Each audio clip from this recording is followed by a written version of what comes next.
Okay, hey everybody, to another episode of On the Wrist from Off the Cuff. Today I have a fun review for you from the brand Borealis.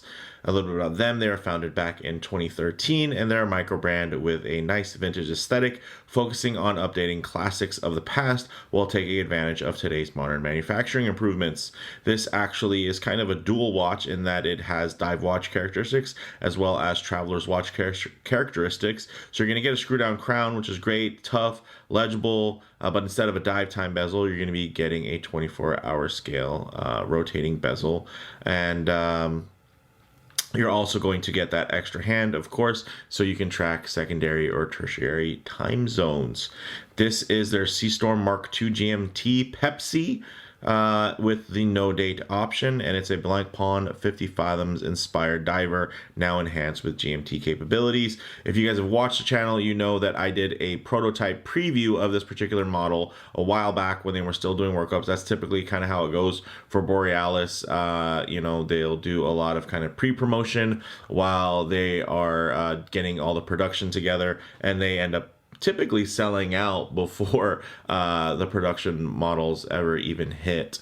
So a lot of the times the owner will actually send in a production model after the fact as a bit of a thank you. It's not promised or expected, but it just happens from time to time. And normally these watches are sold out. But I did go on the site and notice that they still have inventory. So I thought, why not make a follow-up episode for those of you that might still be interested while these are still available for the time being. So with that said, let's go ahead, zoom the camera out, get this piece in hand, and take a closer look. Okay, guys.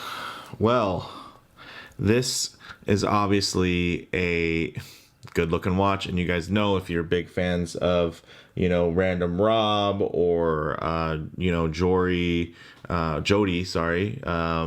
then you'll also know that these have really strong lume, and this is no different. I mean, this isn't the full lume dial option, but this thing has very potent lume, and it has all those micro brands of a hallmark that you appreciate, right? You're basically getting something that is an assimilation and kind of improvement, up-spec'd version of other things that are out on the market. So whether it be the 50 fathoms vibe you're looking for, or a GMT, Pepsi GMT vibe you're looking for, basically for less cost, you're going to be getting higher specs. So sapphire inserts, sapphire crystals, right?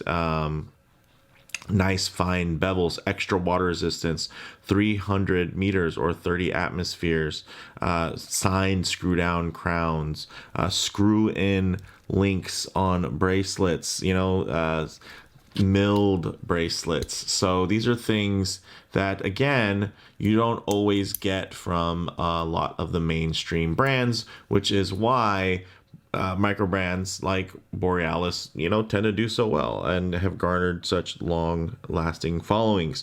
Now, the diameter on here is 41.5 millimeters, so very nicely sized, and you can see it is kind of almost lugless in design because everything tapers off very nicely, very thin lugs. These are 20 millimeters across here for the lug width. It is going to be 14.3 millimeters thick, which is not thin, but I wouldn't say it's hyper thick. Honestly, 14 millimeters for a diver is, pretty standard, I would say. If you can get thinner than that, then that's nice. But there are plenty of divers, especially ones, with 300 meters or above, that are going to be robust looking like this. But you can see they do have a nice little undercut here, which does help mitigate some of that and makes the mid case profile look a little bit more thinned out, because you do have kind of a step down, you have the case back, you have the bezel, and then of course you have some protrusion on that rounded sapphire insert. So speaking of sapphire, your sapphire crystal here is very nice, double domed with inner AR coating. You see the crown is screw down and signed. This bezel is still like the dive bezel version of this watch, so just 120 clicks unidirectional rotating with that fully loomed sapphire insert. So it's not going to be bidirectional, it's not going to be 24 or 48 clicks, it is still 120 click. So it's going to move like a dive bezel, although it looks like a 24-hour bezel. So not a game ender, especially considering this is a collar style GMT. So it's not like you're going to really be needing to do a lot of this on the fly. You know, it's more of an office style GMT versus a flyer or a traveler's GMT, but it's very nice. And then of course you got your kind of AM PM indicator, blue being the evening and then red being the day. And you can see you can get multiple offsets there, of course, if you're tracking time by the 24-hour hand. Or maybe you'll just leave the 24-hour hand at GMT time or Greenwich Mean Time.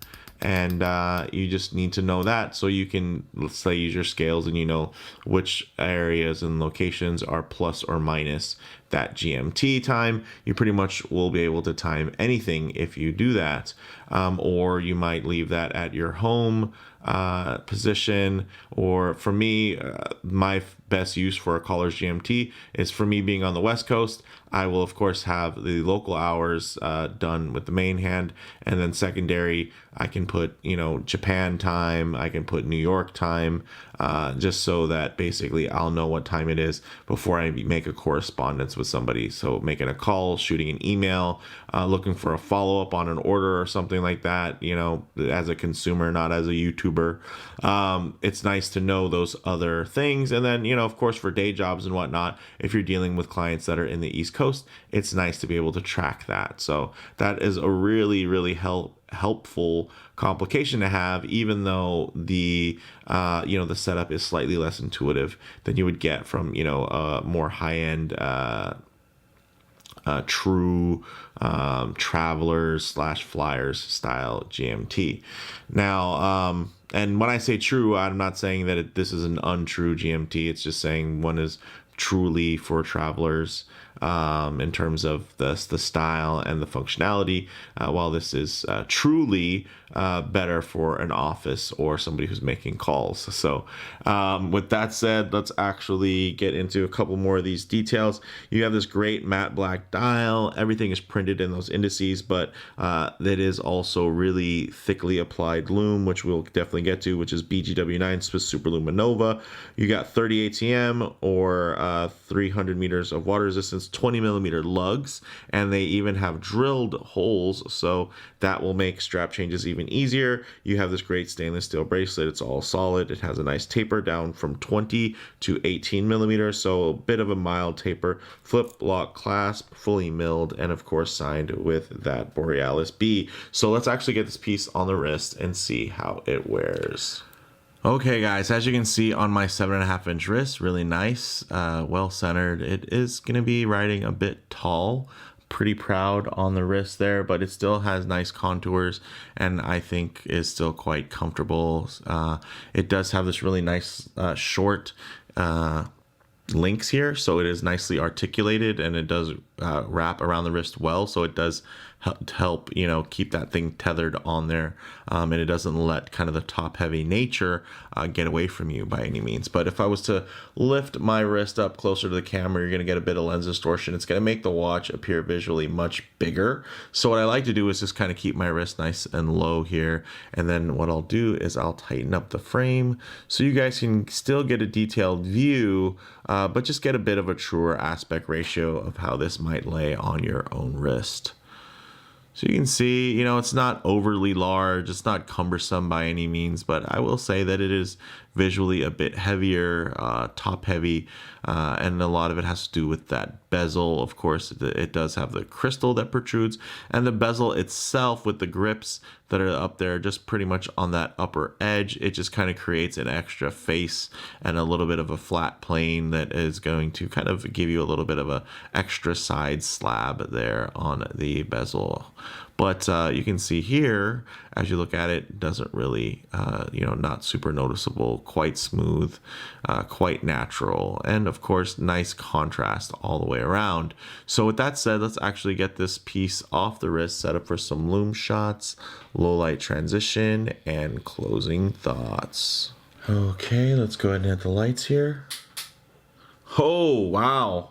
Didn't even realize that the blue part of the bezel was going to also be lumed. Very, Very cool. So you even get the two-tone colorway to shine through in pitch black. But you know what? You're not always going to be in pitch black, right? And you're not always going to be in a fully well-lit area like, out in the middle of a field enjoying direct sunlight.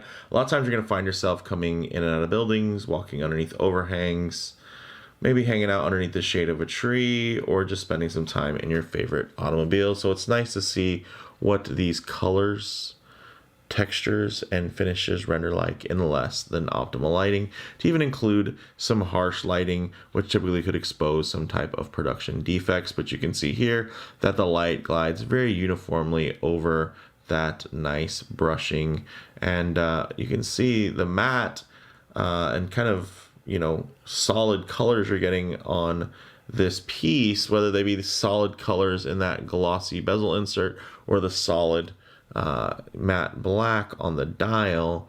They stay pretty true. I mean, it's pretty much the coloration you can see, or the thing goes dark. So very cool. But in the meantime, you're always, of course, going to have great contrast.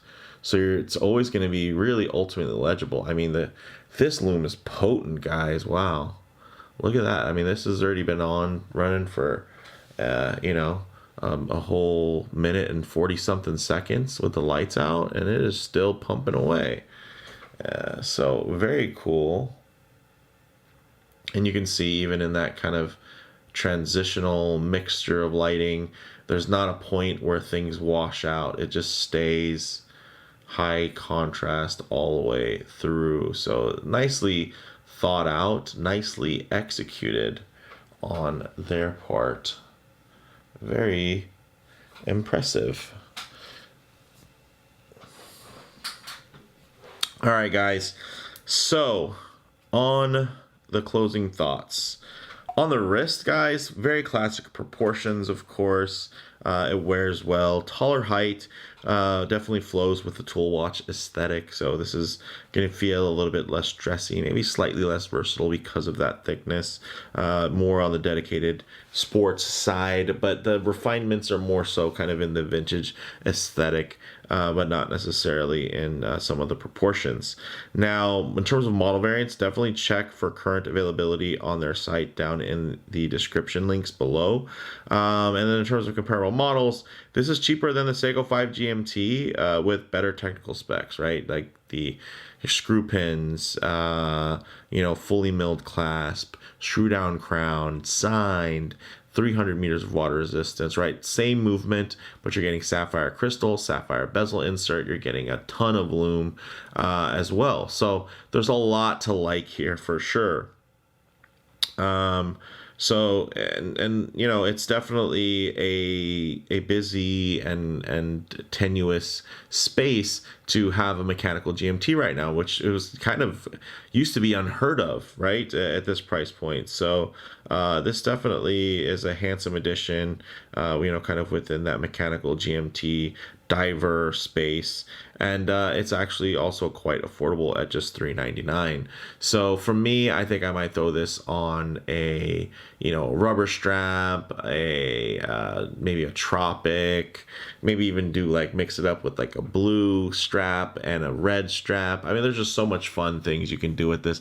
Maybe on sailcloth, that would also look really good, or a mesh bracelet. I think that is always going to look nice for this type of watch, especially with all the glossiness from that, that sapphire bezel insert. But let me know what you guys think in the comments below. If you like the video, please do a like. And if you haven't already, please subscribe for more content just like this. Thanks, guys.